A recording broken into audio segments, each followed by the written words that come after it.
Look at somebody next to you, say vision and opportunity makes success. All right. So now what we are excited to have is another great real model. Look at somebody and say, don't just be a role model, be a real model. And we have another real model in the house, a 4-time world boxing champion and Fox Sports boxing analyst on Inside PBC Boxing. Give a big hand for Abner Mares. But we also want to recognize Tim Marukami, I'm sorry if I said that wrong, but he is the undersheriff and just doing a great work and a big part of our police force helping keeping our world safe. And so let's give him a hand. He's going to also join us on the stage.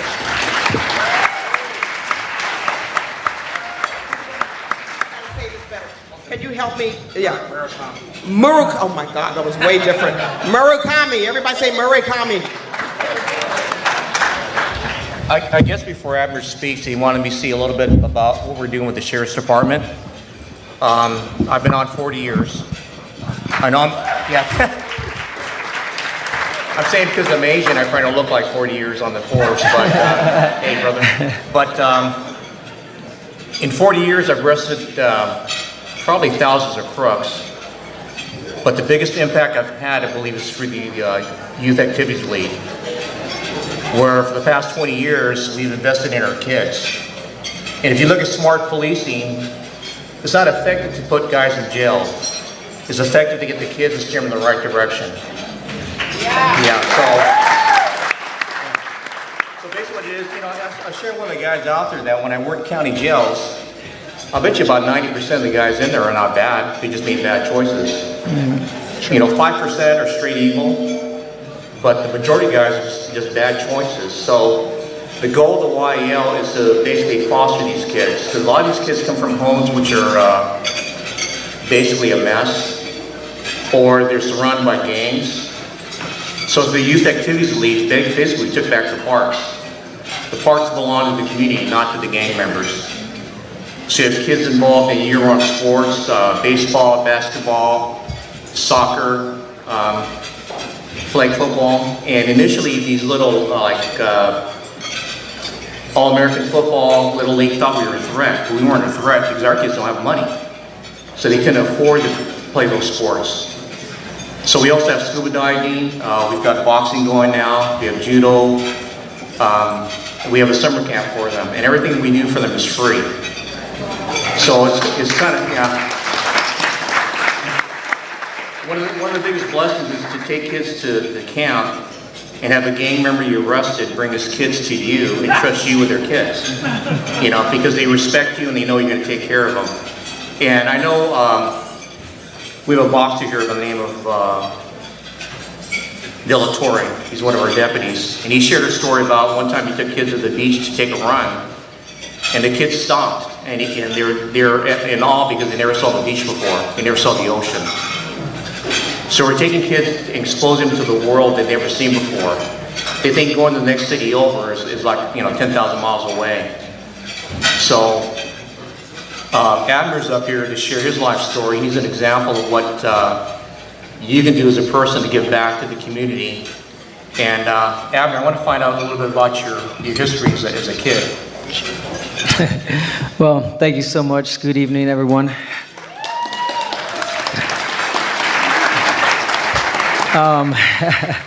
Who would have thought I'd be sitting next to a sheriff and be talking, shaking his hand. And the reason for that is because I'm going to tell you a little bit about my story. So I grew up in the city of Hawaiian Gardens.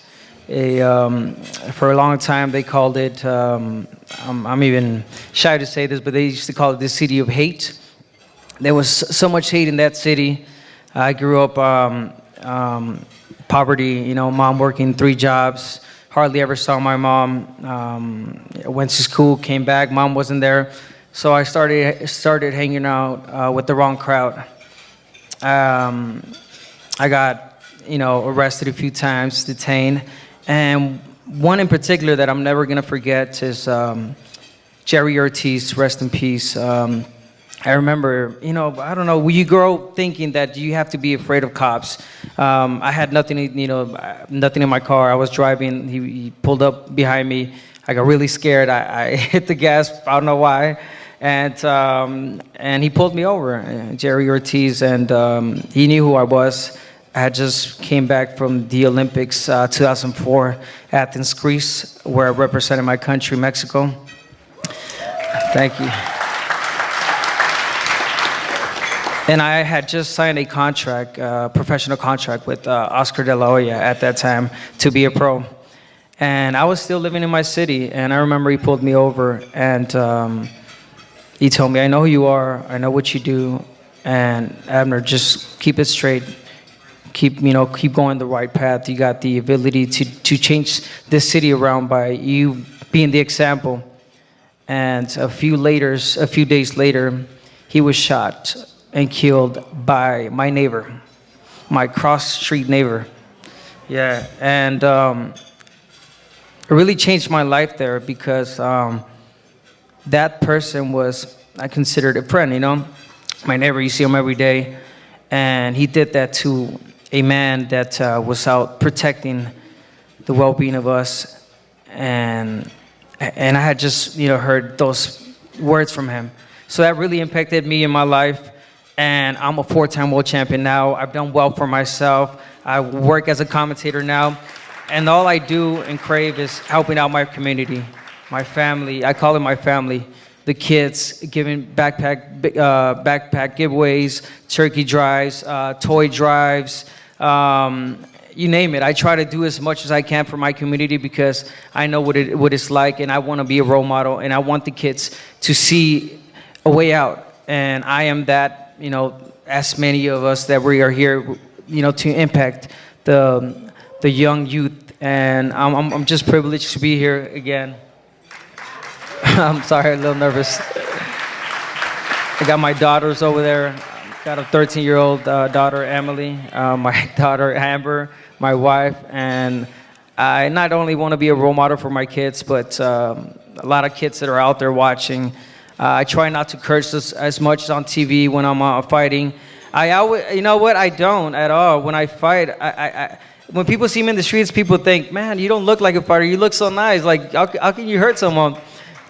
Don't let this face fool you. I changed in there. And I'm just blessed. I just had a surgery, and I'm saying all this because it's a lot of things that happened through my life, I had a surgery 2 months ago. I'm in the hurt business, clearly hurt business, boxing. I got punched in the eye. I got a detached retina.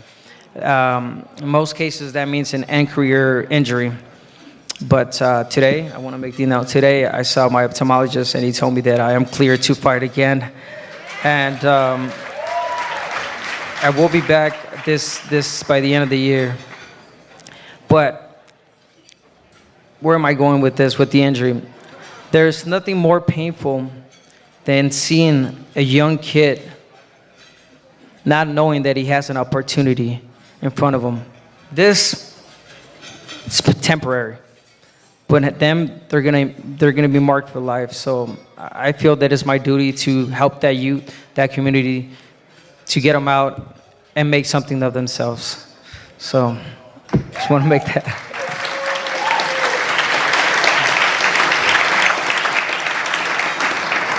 Yeah, I know, Abner, that you've taken your gifting of boxing and taken it to our kids as an example and trying to train them. What can you tell me about what you've done with our Youth Activities League with boxing? I'm sorry? Youth Activities League in boxing, what have you Oh, yeah. Well, I started with the Jerry Ortiz Foundation, rest in peace. They started a boxing gym. So I started with them, and now I'm doing it in South Central. And I love that program because they're not just about the sport, they're about the education as well. They get in, they bring their homework. They got to finish their homework first. Once they're done with that homework, all right, you can go to training. But it's just, it's like that. It's education first and then sport. And, that's one of the places I like to go to. And I know basically, like I shared before, you've got a gift of boxing. Yes. And you've taken it and using it for the community. what can you tell these people about the gifts that they've got and what they can do to help out the kids? Well, the youth out there, I mean, everybody's gifted. I think that God gave all of us a talent, and it's just a matter of finding it or having someone help you find it. And I just want the young community to really see that. I mean, it hit me when you said that about, deputy taking, the lieutenant taking that, young guy to the beach.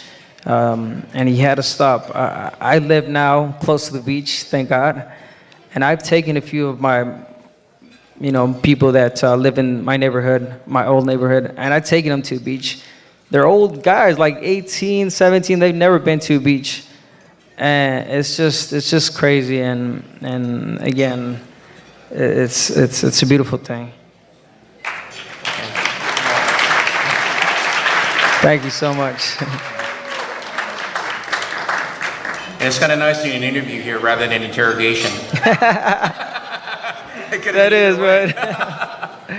It's a blessing. You know what? It is crazy. I mean, I don't know who can relate, but when you grow up in the hood, you tend to, you grow with that mentality, or they feed you that mentality that you gotta hate cops, that you gotta be afraid of cops, and it's not like that. They're there to protect our community, to make it a better place, to make it safer.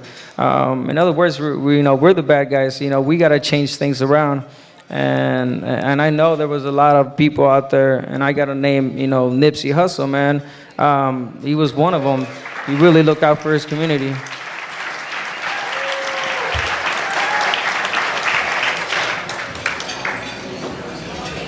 Well, I just want to thank you for all that you've done for the community and the way you've been an example to our youth. It means a lot. And the fact that, I'll tell you honestly, I've watched the way you interact with your kids, and you're a good man.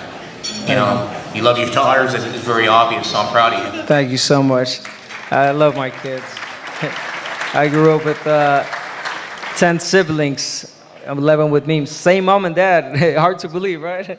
Same mom and dad, and I grew up in a big family, and it's a beautiful thing. You saw poverty real quick, and it's just a blessing where I am today. And I tell my kids all the time, be grateful for what you have. And I tell them the story every time, and they're like, yeah, Dad. I'm like, we used to eat out of trash cans.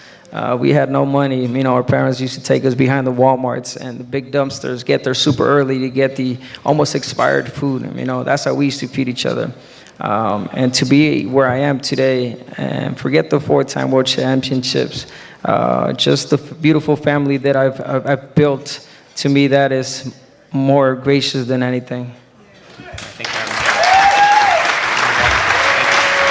Come on, we can do better than that. Let's give them a big round of applause. And also for our Sheriff Timothy,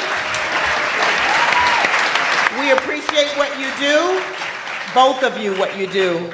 And what's most inspiring, I thought, just by sitting there, was the relationship that both of you have, and the fact that you are an example to many. You were a student at one point, and look at you now. And so we appreciate your words. Thank you so much. We do have an award for both of you.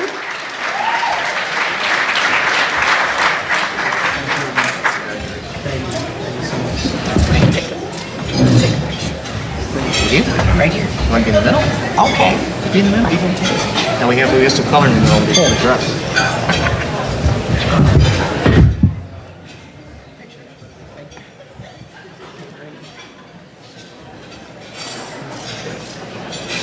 Thank you. Thank you so much. Thank you. Thank you. Thank you.